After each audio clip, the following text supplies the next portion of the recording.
کھاتے بیٹھو. اب آگے نمبر جلال آباد کا میں سنا دوں اپنوں کی بھی.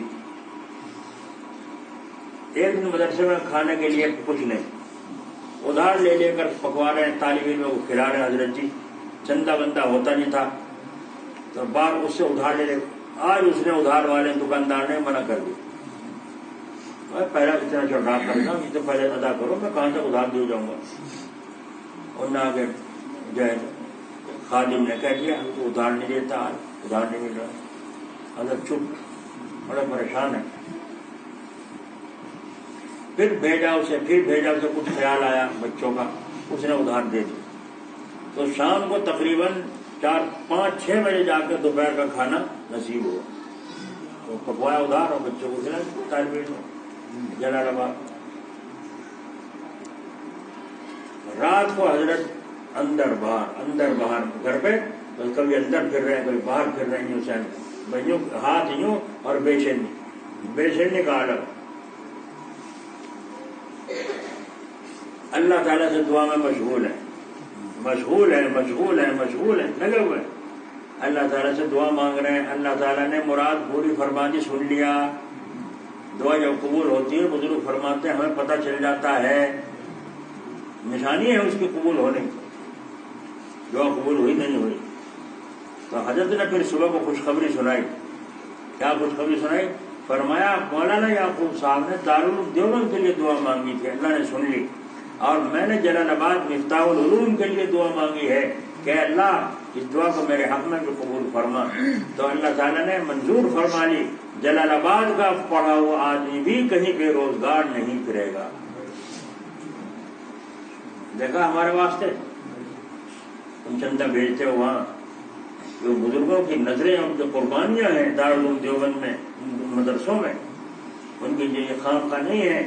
یہ چھوٹے چھوٹے بچے یہاں پڑھ رہے ہیں مدرسوں کے اندر, جو ان کی خدمت روزانہ مغرب کے بعد یہاں سورہ واقعہ کا عمل پڑھا جاتا ہے.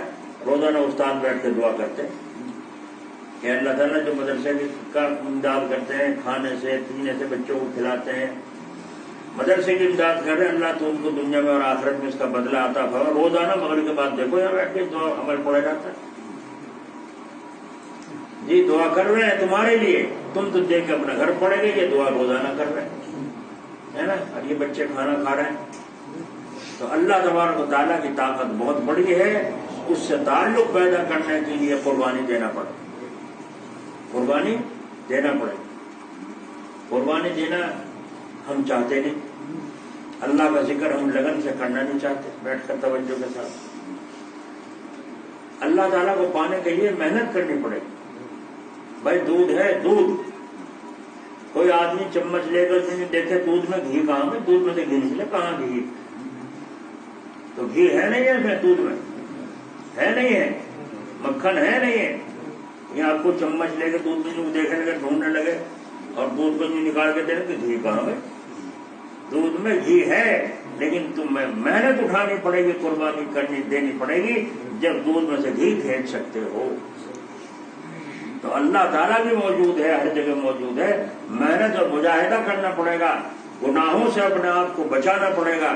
غلطی ہو جائیں تو توبہ کرنی پڑے گی, اور پھر اللہ تعالیٰ کی طرف چلو. اب دیکھو اللہ قریب ہے کہ نہیں. اب توبہ تو بہت سے عورتیں مرد بیعت نہیں ہوتے, مرید نہیں ہوتے کسی سے, اور اگر کوئی ہو بھی گیا تو کہنا نہیں مانتا. کام کیسے چلے گا, دودھ میں سے گھی کیسے نکلے گا جب قربانی نہیں ہے, محنت نہیں ہے, اللہ کا ذکر نبھا کر نہیں ہے.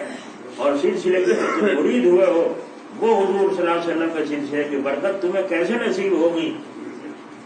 بھائی فٹنگ ہو رہا ہے, پنکھے چل رہے ہیں, جہاں سے لائن آ رہی ہے وہاں سے ایک تار ہٹا دو. پنکھے چلنے کا ڈبل اب جلنے کا, ایک تار ہٹا دو تو ذرا ہے نا. اور اگر تار جوڑا رہے تو چاہے ہلکا چلے, ہلکی مل جا رہی ہے, ہلکا ہی صحیح چل تو رہا. تو اپنے تعلق کو بڑھانا چاہیے اور اللہ کا ذکر نبھا کر کرنا چاہیے. یہ جو ہم ذکر تھوڑا سا کراتے ہیں 1 منٹ کے لیے, وہ اسی لیے کراتے ہیں تاکہ ہمیں عادت ہو, ہم تنہائی میں بیٹھ کر اللہ کا ذکر کریں. چلو اللہ تعالیٰ کی طرف متوجہ.